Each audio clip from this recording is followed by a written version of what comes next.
What's going on, everybody? Welcome to the Data Dive from AWS On Air. You might be thinking, who's this shockingly good-looking guy that's hosting for the first time on this show? Well, my name's Nick. Usually I'm backstage or hosting the AWS On Air sports show, but the Data Dive team has graciously allowed me to guest host their show today because we've got an awesome special guest when Eric Peters from the NFL. Eric, can you give us a brief introduction into who you are? Hey, Nick. I am the Director of Media Administration and Post-Production here at NFL Media. And we are located in Inglewood, California. And we sort of, we're making all the content for all the great NFL properties that everybody loves to check out. Awesome. And I know I'm super excited to get into this, guys. We've got a great demo for you today talking about the new tool, data retrieval tool that the NFL has come up with to help with media broadcasting, finding clips, putting together social content, anything visual that you see related to the NFL. It's super awesome. Eric's been behind the whole thing. He can show us some cool demos today. But Eric, before we get into the interview, we got some housekeeping first, First and foremost, we're going to be on the US Twitch homepage today. We're going to be having some new viewers. So welcome everybody. If you've not seen this show before, again, this is AWS On Air, The Data Dive. We air every Thursday at 10 a.m. Pacific time to talk about the latest things related to databases in the cloud. Lots of cool lots of cool hands-on demos, talking through use cases, talking through the tech, looking under the hood of all these awesome things that are happening in the world of databases and the cloud. I am guest hosting for this first half of this episode related to the NFL and their new data retrieval tool. Now, guys, we've got a survey as you're watching today. We're going to be talking, I don't know about y'all, but I definitely miss the days when I could take standardized tests. I long for the days of Scantron. So I'm always happy when I get just 3 multiple choice answers. By multiple choice, I mean rank us on a scale of 1 to 5 on just 3 questions. You get $20 in AWS credits for the first 200 people to reply to the survey. I'll keep pumping that as we go throughout the segment today, but just want to say that at the front end. As you go today, if you like our show, you don't like our show, give us your opinion in that survey. But it should be a great show for us today. So I know it looks like most of our audience is here, so we can go ahead and get rolling. Eric, you said you work in the media for the NFL. Can you give us a little bit more of an insight into what exactly you do day to day for the league? Sure. So, I am a man of many hats, I would say. I am in charge of our asset management system. I'm also working on lots of different AI projects that we have going, and also just sort of making sure that all the footage that all of our editors, content creators, producers, production assistants, anyone who would need to see footage within our building, so that they can create the content that gets out to the fans. Just making sure that that stuff is available to them and trying to get it to them as quickly as possible. Gotcha. And you're telling me you kind of work with all the different various medias related to the NFL. So we're talking NFL Network, the NFL social media teams, maybe clips you see on other sports shows or online on YouTube. Is that accurate? Yeah, I mean, everything from the network to NFL Plus to Red Zone, social media, we've got a fast channel, YouTube, you name it, we've got it. So, Gotcha. So you're kind of like the middleman between all of these different clips that come in every Sunday, Monday, Thursday, sometimes Saturday, and what we see on all these highlight shows and other programs in the NFL. yep. And at this point we have over 1 million assets that we're Wow. tracking in our asset management system. So it's a very large library of content that people have to pull from, and it's growing every day. Gotcha. Now, the other thing is, as fans come in today, definitely drop your favorite team in the comments. Don't forget, Eric works for the NFL. So go ahead and trash talk in the comments a little bit about your favorite team. Let us know who your favorite team is. Eric, do you have any? I mean, obviously, we're fans equally of all teams here. But did you have a team you grew up rooting for in the NFL? I was always a Buccaneers fan growing up. I grew up in the Mike Allstott days. Oh, jeez. So I love the stories of him from when he was in high school. Pushing pickup trucks between telephone poles, that sort of thing. Gotcha. So you're looking forward to tonight's game with the Bucks and the Falcons coming up, yeah? Oh yeah, and the Falcons, even though it's a division rival, there's special place in my heart for the Falcons because Warwick Dunn was a great Buck for a long time, and then he moved over to the Falcons. And I when I was younger, I always followed the Falcons a little bit because of Tim Dwight, because he went to my Okay. high school, and he was just such a an impressive kick returner. Definitely. I mean, it's going to be a great game tonight. I can't wait to see Captain Kirk versus Baker. Two pretty cool comeback stories, honestly. It also makes me a little bit salty. I'm a fan of clinical depression, actually, aka the Denver Broncos. And very, kind of rubbing salt in an open wound how you guys just went right from Tom Brady to Baker Mayfield. We didn't have as great of a transition from Peyton Manning. So Yeah, it's been a hoping little rough. hoping that Nick's can help us here. Looks like we got a fan shouting out the Bucks too. Let us know who you guys think's gonna win tonight, or your favorite team. Hopefully, some other Broncos fans out there. I know we don't like to publicize it in these dark years, but let us know your favorite team as we go throughout the show here. We might be able to pull in some fun clips for your team during the demo here in about 15 minutes. So be sure to let us know your favorite players, favorite teams. So, Eric, I mean, you're basically, like we said, the middleman between all these clips that come in from all the games and what we see on TV as fans. That's kind of my dream job as a kid, frankly, just being able to watch football all day and put together these highlight reels.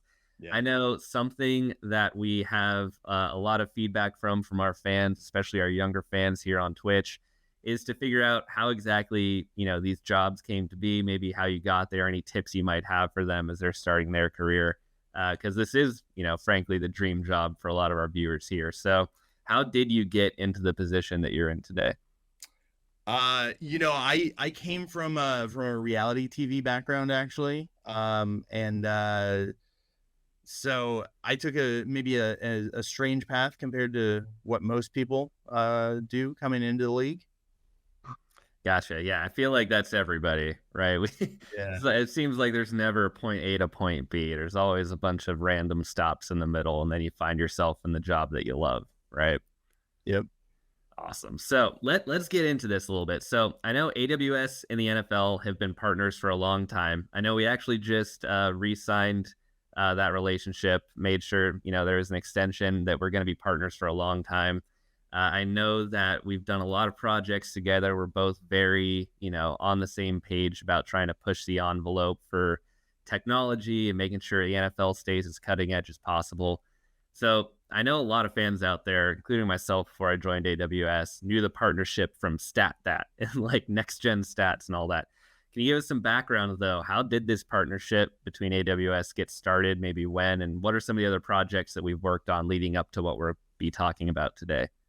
Yeah, I mean, the partnership between AWS and the NFL has been a really great one. A lot of great innovation has come out of it.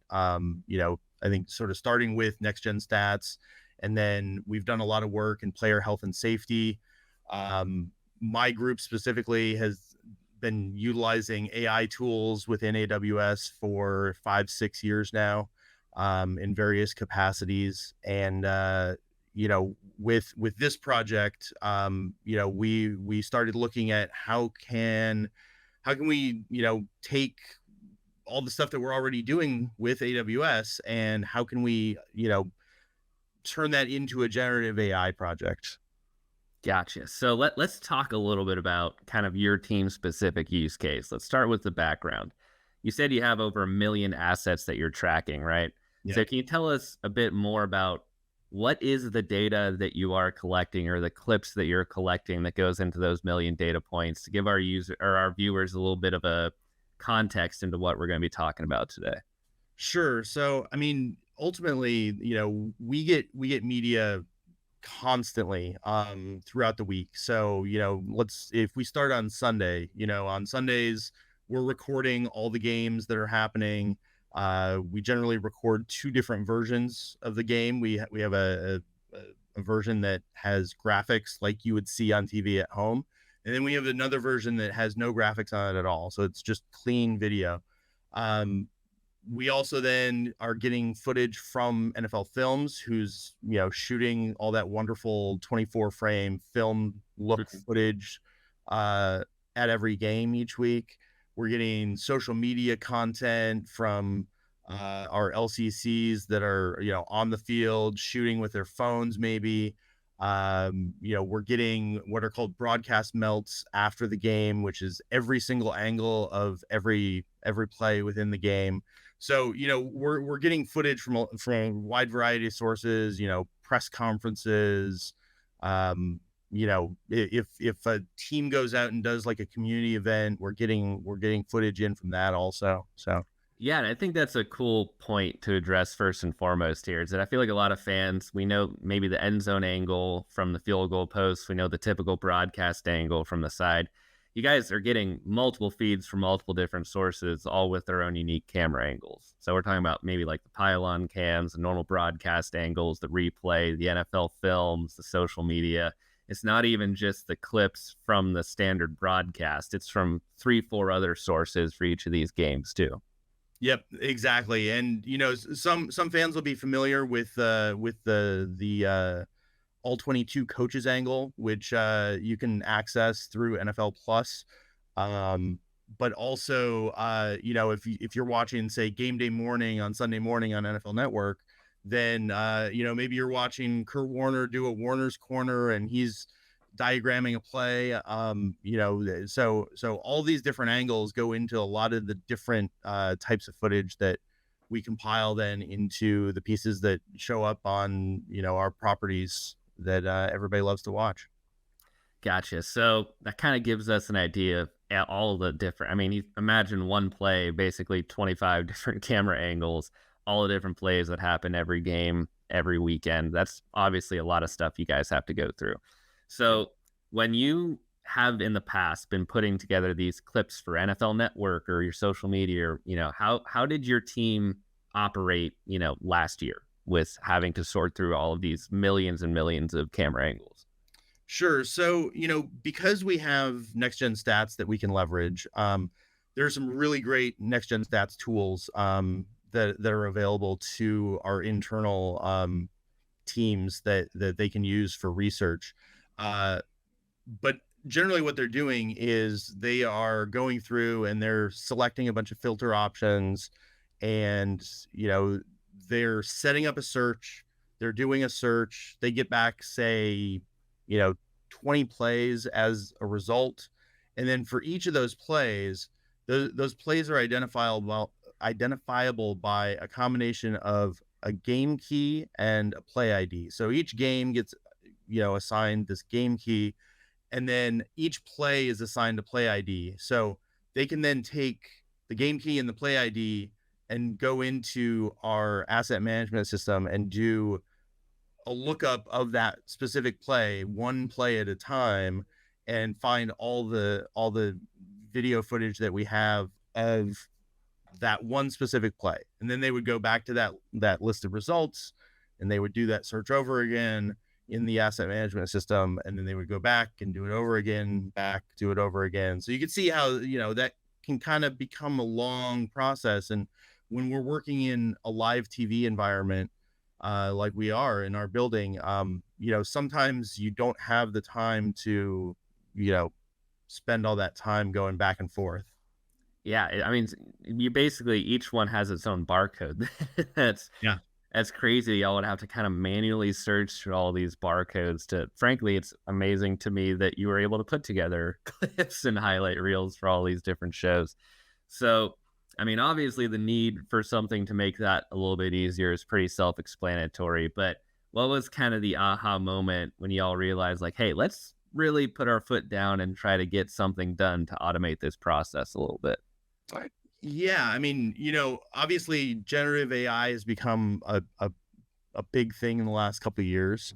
And maybe a year ago we started thinking about, well, how could we leverage Gen AI to maybe let users have a little bit easier experience of, instead of having to figure out all of those filters that they need to click, click, click. Oh, I did one wrong. So now I have to uncheck it and start over maybe. Yeah. Um, how can we make it so that they can just say, hey, show me all the Josh Allen touchdowns in 2023. Yeah. And I think it's, as we'll see in a little bit, it really worked out pretty well. Yeah, and it's cool, talking to the NFL for the last couple of years as we've been doing these shows. The use cases for y'all, I think, are the most kind of easy to visualize, right? I know we had Mike North on last year from the scheduling department talking about, making the schedule used to be you had two whiteboards and you guys would basically be able to create two schedules over the course of like 6 months. Now they create two schedules every day, right? And you're able to pick the best one and account for more things. It sounds like that's what your team was driving towards here too, right? Went from a manual process where you have these kind of barcodes, you're manually searching for these clips, and you want a tool that's just, hey, plain English. I'd love to see, when Lamar threw a touchdown on 4th down, and make it way easier on everybody. It gives you guys, I'm sure, a lot more flexibility, a lot more kind of ability to do different things for these shows and give some better quality content too, right? Yeah, and I think, ultimately it allows our content creators to spend more time in the creative space, right? Like you're spending less of that time doing your research, less of the time doing sort of that administrative front end that you have to do in order to get to the place where you can decide which clips you want to use. Yeah. And now you're, very quickly getting to the, okay, now I have all the clips at my fingertips. Let me really dive in and start putting my piece together. Yeah. And my last question here before I want, our audience to be able to see this tool in action. So we came together, you called us at AWS, you said, hey, let's try to get this tool built, Gen AI, all that, ride the wave, all that fun stuff. Can you tell us like what's been the time difference maybe? So like for a typical producer editor for you guys, you got a typical week of here's all my game footage, old process versus new. What's changed exactly? Yeah, I would say that, you went from this process where it would take maybe 2 minutes to, really dial in the search that you were doing. And then at that point, like if you had, say, 20 plays, it probably took you about 10 minutes to do the individual searches for each of those plays and, maybe do like a quick scrub through some of that footage. Now we're to a point where you ask a question, it comes back in 30 to 45 seconds with a list of plays, and at your fingertips, you have links that'll take you directly to all of that footage without having to do any of that manual lookup of play IDs anymore. Yeah, it's crazy. To me, it's always really cool to hear the time transition. How we went from all this time spent maybe on a clip previously to 30 to 45 seconds. I think that's really cool.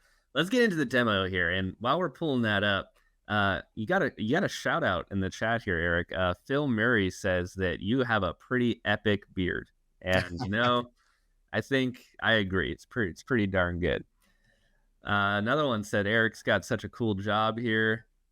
That's pretty sweet. We got some other people coming in telling us their favorite teams and also telling us they would love. We got a fan looks like Gallo J of I think the All 22 film. So let's get into some of these clips, show them how it works. So yeah, let's do it. Can we zoom in a little bit? It looks like it's a little bit small for some of our viewers. Yeah, sure. There we go. So let's start with an easy one. So this is the tool that you guys use now, right, to go through all these clips. Yep, this is what we've been using since the beginning of the season now. Gotcha. So I know it looks like we talked about Lamar throwing touchdown passes and stuff. Let's start maybe with him. I feel like that'd be a good use case. Sure. We do Lamar Jackson rushes on 3rd or 4th down in the 4th quarter. I feel like every time he plays our team, he kills us with that. So should have ample footage. All right, let's give it a shot. And while it's loading, guys, if you've got any ideas for things you want us to run in this system, maybe for your favorite team or favorite player, drop them in the chat. We'll see if we can input some stuff from the fans here, from the audience. Yeah, so this is actually a really good example because not everybody might know this, but Lamar Jackson, there's not just one Lamar Jackson in the league. Oh, two.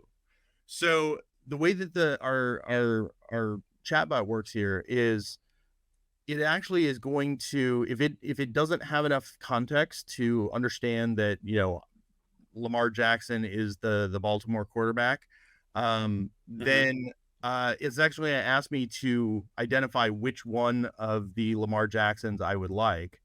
So this is fully conversational, which is really awesome. So if I say the Baltimore quarterback, now it's actually going to go in, and now it can sort of proceed in doing that lookup for us. Gotcha. That is cool. This conversation. So it's not anything too. Like I want to clarify. It's not a code that you guys have to use or a certain way you have to input these questions. You can just type plain English and it'll generate all of this. Yep, exactly. All right. So we've clarified Baltimore quarterback. What's it spitting out here? What is all of this? Yeah, so it's going to give a summary of the plays that it's bringing back.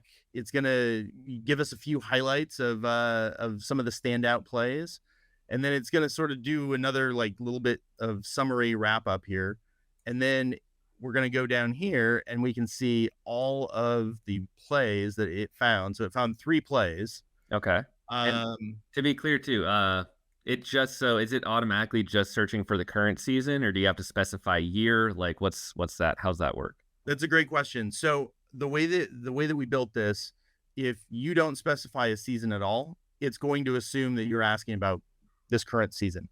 Gotcha. If we wanted to, we could ask a question and say, we could ask the exact same question and say in 2022 or in 2017.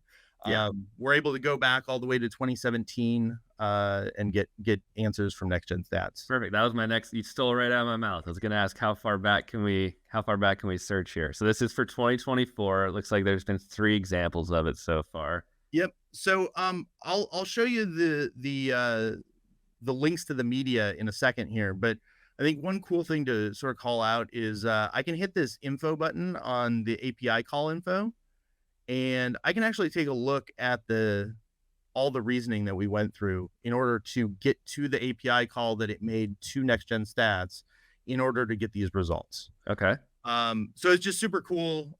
It's a great way that, like if I'm pretty dialed into NGS and how the API works, I can take a look at this and, sort of confirm in my head that, yeah, this is doing exactly what I would expect it to do. Okay. So you can So check its work, basically. yeah, Verify exactly. that it's pulling the right steps. I think that was one of the comments from users here. Is there a problem with hallucinating? Like, do we have to verify all the different results every time? And it looks like you guys accounted for that. Yeah, we've kind of done that as much as we can. So I'm going to start here with the with Media Portal. So Media Portal is our asset management system. So that's where we have our million assets housed. So if I click this link, it's going to take me into that asset management system, and it's going to give me automatically. So I was saying before where we used to have to type in that game key play ID every time that we wanted to search for one of these plays that came up in the search results. Mhm. Now we automatically go directly to a search that's already been built for us based on that specific play. In this case, this first clip is Can we zoom in on this a little bit too? Looks like yeah, just want to sure. make sure our audience can see this well. There we Okay. go. Yeah, that's All perfect. right. So if I take a look at this is a melt of all the angles of the play from the broadcast. So I can go in here and got a nice slow-mo shot of this play, Perfect. right? So that's cool. Yeah. Um, lots of different angles. Depending on what kind of play it is, depends on the number of angles that we actually have. A touchdown, we're gonna have a lot more angles than a a run for a 1 yard loss or something like that, right? Gotcha. And then the second clip is a clip from NFL Films. So this is sort of like the that film footage that everybody's used to seeing in lots of documentaries. Gotcha. So we've got a question coming in here. How do y'all process the videos for the AI to understand it? Is there something you have to do? Is there somebody sitting in backstage, like inputting what each happens in each of these plays, or how does that work? Yeah, so we have a pretty robust set of metadata that we pull in for all of the footage that we have for games. So this footage that we get from films, we actually get a metadata sidecar when they deliver it to us, and that gets ingested into our system. And so there's no AI to this piece of it. It just has, if I scroll down here, it's got that game key and the play ID. So that's what's allowing us to actually do that search Gotcha. for this footage. Okay, cool. Yeah, Um, V78. There you go. Yeah. And so if I come back here and we just look at this other the NGS Media Links, so this is where we're going to get up to 4 angles per play that comes back. That this is outside of our asset management system. This is going to be though the broadcast feed that you're used to watching at home, and then the all 22 angle, and then also the 2 end zone cameras. So if I go to that all 22 that everybody loves, you can see that this is the entire play, and it's just that one single play. Gotcha. So the tool basically, again, just to summarize, plain English, you input, this is what, the play I want to see, or the play type I want to see. Yep. It spits out not only every single clip from every single camera angle available, whether that be the all 22, whether that be NFL films, whether that be standard broadcast, gives you all the options, gives you a summary of all those options, gives you a summary of the stats, and like kind of writes up a little paragraph for you summarizing everything that happens in between. Yep, So exactly. it's your one-stop shop for your team, basically. Yeah. Gotcha. So got some shout outs here. Troy AWS says, loves seeing this demo. So that's pretty cool. And then we got a question related to the Giants, which I think is a good use case. So does the system only allow for individual play types, or could you do something like, hey, can you show me full drives? Like, like Eli Manning game-winning drives, or like, what's the capability? How far does it extend? Sure. So currently, based on how this is built, we're doing searches that are based on specific plays. So Okay. you can't actually do like a drive, and you would have to say, like ultimately you would be asking about like the touchdown, or you could ask about situations in which they got a field goal or something like that. Gotcha. So you could type in like game-winning touchdown, but you couldn't type in like game-winning drive, or like touchdown in the last 1 minute or something like that. And there's some constraints to what it's able to handle. Okay. But that's one of those scenarios where I think we're always looking at like what's next for the tool. And I think one of those things that's next is to be able to expand its capabilities beyond just being able to answer questions about specific plays. Gotcha. So let's do another example. So in honor of our friend Jugor Jam 12, I know I just butchered that, but he was the Giants, or he or she was the Giants fan that asked about Eli Manning touchdown drive. Since we can only do certain plays, let's do another Giants play inspired by them. So what about let's do current Giants. Let's do Daniel Jones passes of more than 25 yards in 2022. Let's specify a year other than 2024. Passes more than how many yards did you say? 25? 25 yards. In like 2022 regular season, say. Do you have to specify regular season versus postseason? That's also a great question. So by design, we've designed it so that if you don't ask, then it's assuming regular season. Oh, okay. If you want to add regular season like I did, then obviously that's going to do regular season. But you could also say postseason, or you could say regular season plus postseason. You're going to get answers no matter what. Gotcha. Okay. That's pretty cool. And it's crazy how fast this is. Oh, we got another question. Is there a public version of this tool? I mean, I would love one for my fantasy football team. I'm sure other people would too. Or is this currently just internal for you guys? This is currently an internal tool, but it's definitely one of those things where I think we're looking at ways that we could you know, incorporate this somehow in the future. Gotcha. Well, cue Ruxy. You and I will be sitting on the edge of our seats waiting for that public tool. Well, let's see. It looks like there was a lot more than I thought here for Daniel Jones passes of that long. So, how many results did it have there? We ended up with 15 results. Wow. Way to be, DJ. Danny Dimes over here. Yeah. So again, we go to that all 22 angle. Okay.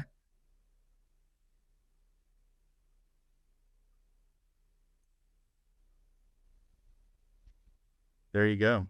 That's pretty cool. 2022, pretty good year for Danny Dimes, huh? Yeah, I guess so. That was when they won that one playoff game, right? Yeah. Didn't he break the record for most rushing yards by a quarterback or something in the playoffs? There was some amazing game he had in the playoffs that year, I think.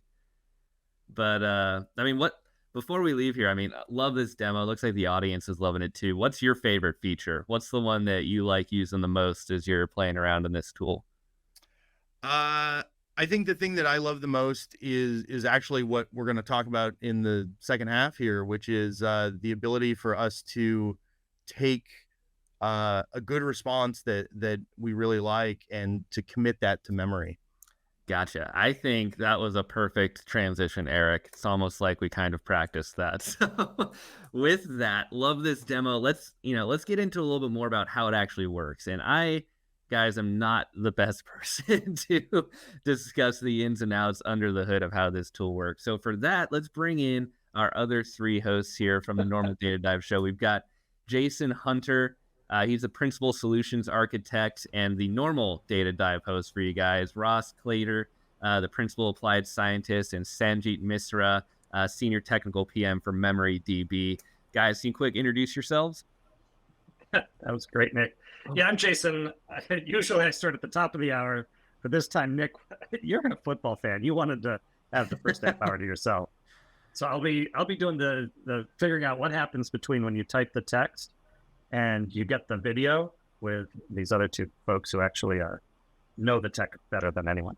Awesome. Ross and Sanjit, you guys, like Jason just said, you guys are the tech guys, right? You really know how the back end of how this tool works, right? That's right. So hi, everyone. My name's Ross. I'm a principal applied scientist with professional services, and I was the tech lead on this project. It was really fun to work on. Hi, everyone. I'm Sanjay. I'm a senior technical PM on MemoryDB, one of our in-memory database offerings, and I helped to launch the functionality for MemoryDB, vector search for MemoryDB that helps to power this tool. Perfect. So, guys, I think I'm going to peace out. But before I do, everybody remember to take the survey. Let us know what you like about the show, what you don't like about the show. It literally is only 3 questions. I am not exaggerating. And I think the first 200 people, hopefully my producers don't yell at me for misquoting that, but I think it's 200 people take the survey, get $20 in AWS credits to try out some of this stuff yourself. Maybe make your own database, trash talk your friends for your own team. But guys, Eric, thank you so much for talking to me. Jason and team, thank you so much for letting me guest host. I'm going to go try to use this tool backstage here to help, like I said, my fantasy football team. But thank you guys so much for having me on the show, and I'll let you take it from here. All right. I appreciate this opportunity to really dive into what goes on because it seems a bit magical. As a kid, I did actually wonder, how do they make those highlight reels? And I thought that there was somebody who just knew everything. I figured you go to that person, they're paid a lot of money, and you say, this is what I need. And that person says, all right, go to this game in this quarter and you'll be able to find it. But that's not what it is. There's computers doing it, not some really smart person. I guess that's a question for Ross. Yeah, so someone's got to be providing all of this metadata tagging underneath. And that was actually a wholly separate project. So I can't really even speak to that. I think that's part of the larger Next Gen Stats initiative. But there is some mechanism in place that is making all these metadata tags to the plays to say what the formations are and what the yardage is. And that feels like something of a magical process to me. I think that may be a good topic for another Twitch session. Yeah. How do we get to this? But assuming that we have a library of all this data, then my next guess would have been, and I know I'm wrong, but I would have thought all right, you put it into a search engine and you load all this stuff. And then it's just like you go to open search and you say, give me this. But that's not what it does either. Yeah, I think what we saw is the way that we're fetching this information is by making a very specific API call. And part of the kind of the blessing and the curse of the fact that we have so much metadata associated with these media assets is that it becomes tricky to search. And there's lots of different ways that you could apply metadata filtering to it. And so the way that we're collecting it is by formulating an API call and then executing that API call against the next-gen stats source system and bringing back the results associated. So the job of the LLM, we have an LLM in here, is that you type what you want and an LLM bridges between your expressed desire and some single or multiple back-end API calls to pull the data. So it doesn't generate text, it generates API calls? That's right. So it's a little bit more complicated than that, the workflow, but the general idea is exactly what you've described. We want to take the user's intent, we want to convert that into an API call that can be executed against our next-gen stats backend, execute that API call, and then bring the results back to the user. All right. So it's like you specify a task or an intent or something, and the result is an action or a plan, something like that? Sure. So I think a plan and execute is a really good way to think about it, where we have the request that comes in, and it's find me all the times that Tyreek Hill had a touchdown longer than 60 yards or whatever your request may be. And the system needs to generate a plan. And in this case, that plan is, what API call can I use to collect the information that I'm being asked to collect? And so when it creates this plan, it's formulating an API call based on the specific attributes of the next-gen stats API. And then when it goes to execute on that plan, it's going to make that API call and return the result. So I think a plan and execute is a really good way to think about it. All right, so plan and execute. So kind of like a wedding planner, where I say, I want this, and I express it in text, and the wedding planner knows how to make the right calls to a florist and a chapel and a photographer to get what I want. It's not a search engine where you find look, here it is. You do some sort of series of things to generate the result. Is that a simplified way to think of it? Sure. Yeah. And I think if just trying to take your wedding planner analogy just maybe one step further is you wouldn't say, hey, wedding planner, plan me a wedding. You might say hey, here's a plan. Here's a wedding that's similar to the one that I would like to have planned. So maybe use this as a reference to when you're going about creating your plan for my wedding. Okay. So you take the text and you go to an LLM and you say, I need a plan for this, set of API calls, the right workflow. You figure out how to get the data. And you're saying that if it only did that, it wouldn't be as good as if you can provide a historic sample that was good. That's right. Yeah. So kind of like this. I think generally speaking with language models, it's safe to say that if you're asking them to perform a specific task, then you're going to have better luck getting the result that you want if you provide examples. And so this is this concept of in-context learning, or maybe few shot prompting, single shot prompting. You'll hear these terms thrown around. But the general idea is that you don't just want to ask a language model to complete a task and keep it open-ended. If you can provide it with a sample of what you would like to accomplish, then that's going to help focus your language model and help you improve and get better consistency around the results. Well, that makes sense, because it's just like when your boss says do something and they can give you an example of it being done last year. I need the 2024 plan. Could you show me the 2023 plan so that I can see what a plan looks like? I'll do a better job with the 2024 or 2025 plan. That's right. But there's a chicken and egg problem, because you just asked the LLM to do a thing and you have to show it a successful example for it to do it. But how do I bootstrap this? How do I, you know what I mean? How do I generate the thing that I have to show the generator?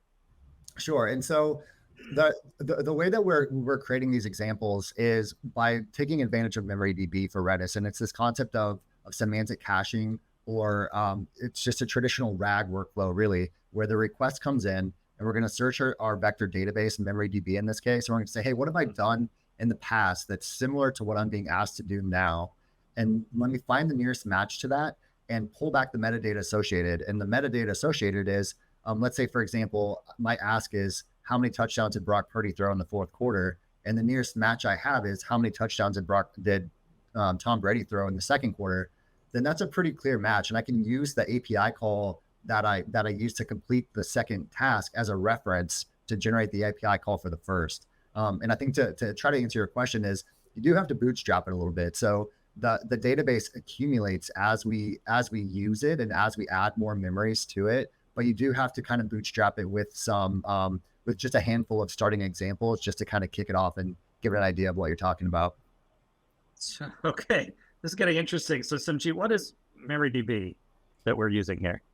Yeah, so MemoryDB is AWS's fastest, fully managed database that provides that in-memory performance. So really, MemoryDB is one of our in-memory database offerings, like Elasticache and MemoryDB. MemoryDB really uses really kind of provides that 11 nines of durability. So through kind of a multi-AZ transaction log that enables this. As Ross kind of noted, it is compatible with open source Redis with plans to incorporate Valkey as well, which is an open source fork of Redis sponsored by the Linux Foundation. So it kind of provides that ultra fast performance that the fastest performance of any database offering in AWS. One of its distinctive features is that it has a vector index, right? Yeah, exactly. So in July at the New York Summit, we actually launched vector search functionality for MemoryDB in GA. So it does provide the fastest vector search performance at the highest levels of recall amongst popular vector databases on AWS. So what that means really in practicality, it really provides that single digit millisecond vector query and update latency alongside a lot of traditional vector database capabilities that you would really imagine, like pre-filtering, vector storage, indexing, updates, search, and all that good stuff with integrations into common frameworks that a lot of folks use for their generative AI applications like LangChain as well to really help you get started. Can you give me a 30-second explanation of what a vector index does or a vector search does? Yeah, so as Ross kind of noted, when you provide these vector search functionality, it really means that you're providing the ability to store a semantic representation of text in a vector format. Think about your traditional kind of XYZ vectors, but in multi-dimensional space, so like up to like thousands of dimensions. And what that really enables is that when you kind of run these searches, these semantic searches, you're able to search and provide and identify kind of texts that are semantically similar to what you're searching. So in the context of the NFL, it could be questions, as we were noting earlier, like how many touchdowns did Brock Purdy throw or what have you, and being able to represent that into a vector space so that when questions that are very similar in nature that have the same meaning are asked, you're able to pull back information relative to any of the prior searches that were semantically similar. So an example of like a few use cases where speed really matters, like a lot of our customers are using, are, like an ads organization that, as you're asking, they have like millions of products in the catalog, for instance. Mm-hmm. And as you're asking questions or you're asking about specific types of products, there might be different ways to kind of specify those products. So you might ask about a jar or a container, which might be very semantically similar. So when you ask about like jars are available on this website, you're able to return back all the types of products that are semantically similar. So you're able to return, like this ads organization is able to return back, thousands of products that are very similar in what you're asking within that single digit millisecond latency. So, as a user, you're asking those questions, you're able to get it ultra fast right back to you so that there is no wait time. It's within that single digit millisecond latency. And here's how I think of it. Let me tell you how I think of it, and you tell me if I'm right. Yeah. Classic MemoryDB. I give you a key, you give me the value. All right. It's like a hash table, but in memory and fast and durable. But now I can give you a key and say, find me whatever is closest semantically to my key. Might not be my key, but is semantically similar using a vector index on the back end. And it's a key value lookup without an exact match required on the key. It's an approximate match on the key. Yeah? Yeah, exactly. Right. Yeah, exactly. That's cool. So then, Ross, when you're doing this work, you take the text that Eric types and you need to hand it to an LLM, but you're using MemoryDB's feature here somehow to go, here's the text the user wanted. Do I have a previous query in there that might not be exactly this, but kind of like this? Is that the idea? That's right. And so it comes back to providing the language model an example. And providing the language model an example is good, but what's better than that is to provide a language model with the most relevant example we can. And the way we do that is we search for the most similar request that we've completed successfully in the past and pull back the API call. And Eric showed us we have not only the API call, but also the reasoning associated with it. So we could say, hey, here is a request that you've completed in the past. Here's the API call that you use, and here's the reasoning behind that. Like, here's what your thought process was. Now use this as a reference to generate an API call for this new request that we're giving you now. Wow. So every day this app gets better because it's remembering previous successes and reusing them. That's right. So I like the term experience accumulation. So just as we're accumulating these experiences, the space of unknown requests just gets smaller and smaller. All right. Now, I have two follow-up questions. One is, all right, so you got like Dolphins and Chargers. How does an embedding model know that those are relevant? Because they seem like Buccaneers and Raiders, like, all right, those are good similar, but sometimes things maybe aren't. Sure.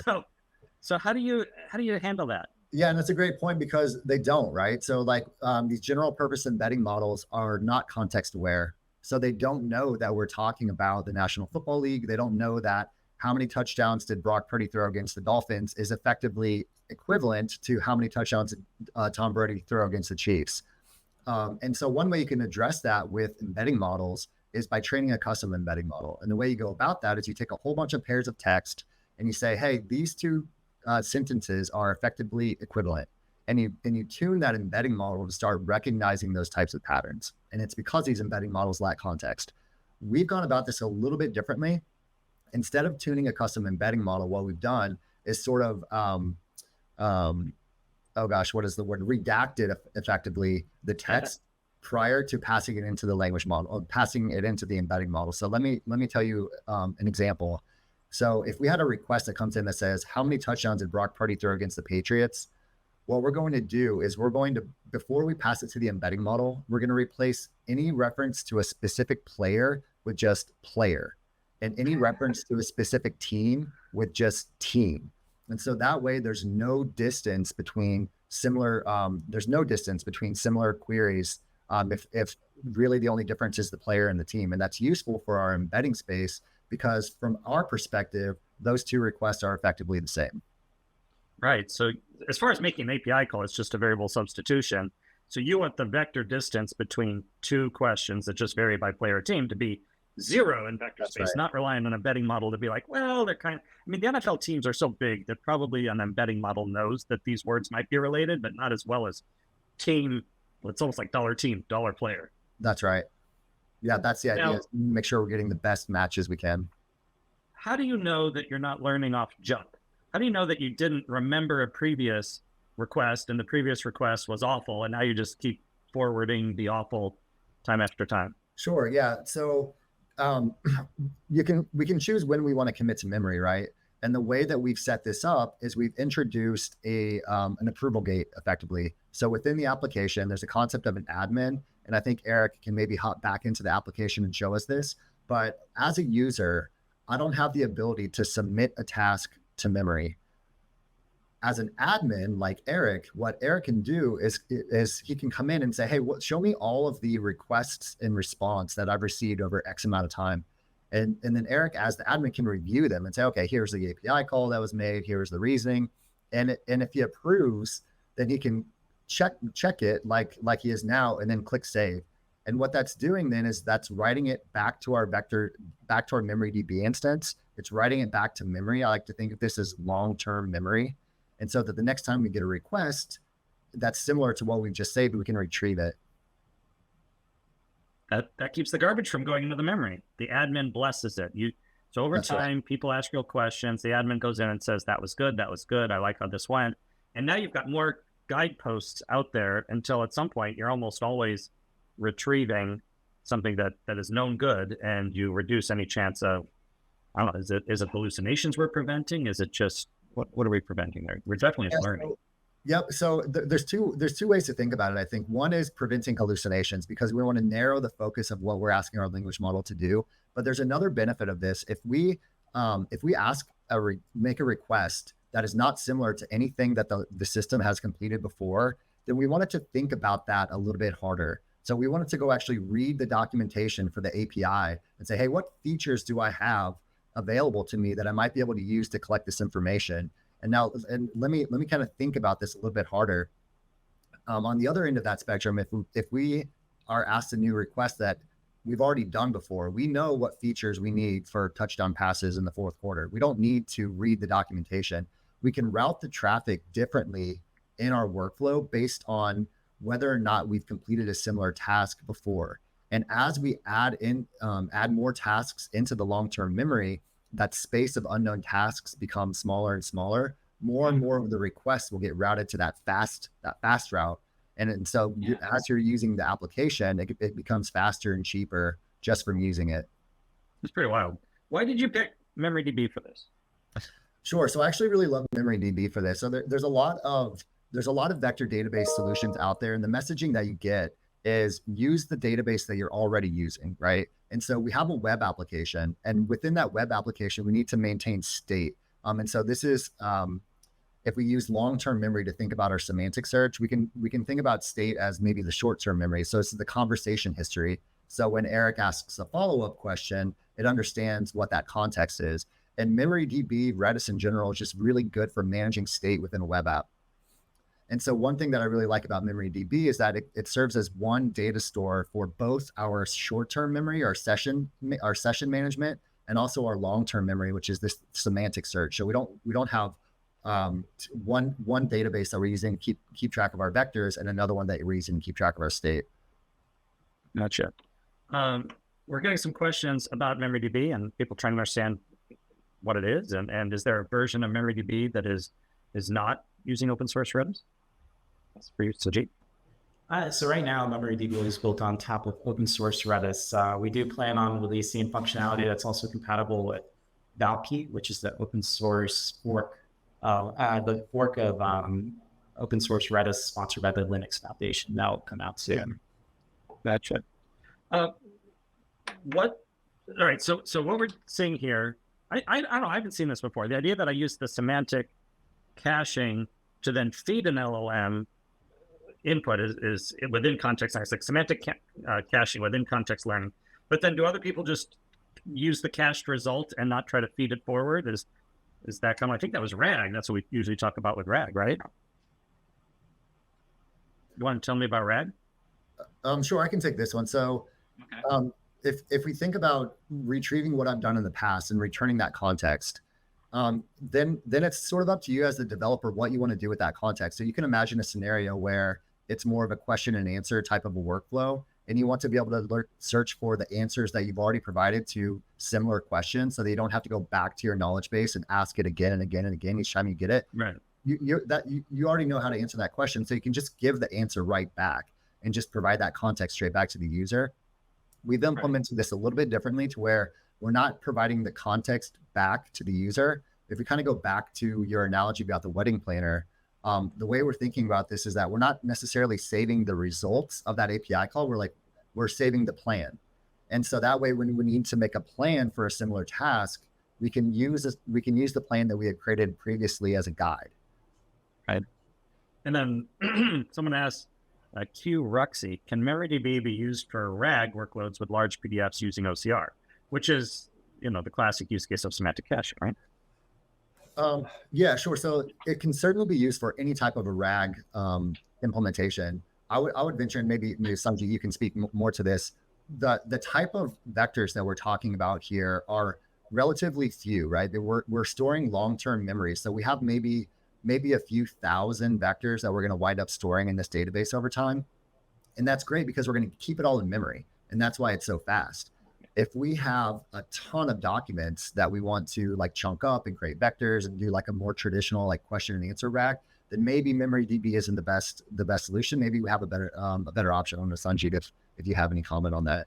Yeah, so MemoryDB can store tens of millions of vectors up to thousands of dimensions. So it can support those larger use cases. Just depends on your actual workload size. So kind of just, we'd have to go through that, but there's a vector calculator actually available on the console within MemoryDB to help you size your workload appropriately.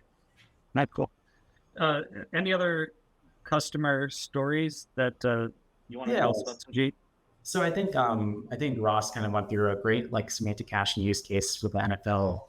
However, there are other types of use cases here where a lot of our customers are using semantic caching to really cost optimize and also for performance improvement. So like a type of use case that one of our organizations, one of our financial services organizations are using it for is essentially they have a large corpus of data around their ETFs, around crypto and other types of pieces of information where a lot of their users are actually asking the same types of questions about specific types of ETFs, types of questions about Ethereum or what have you.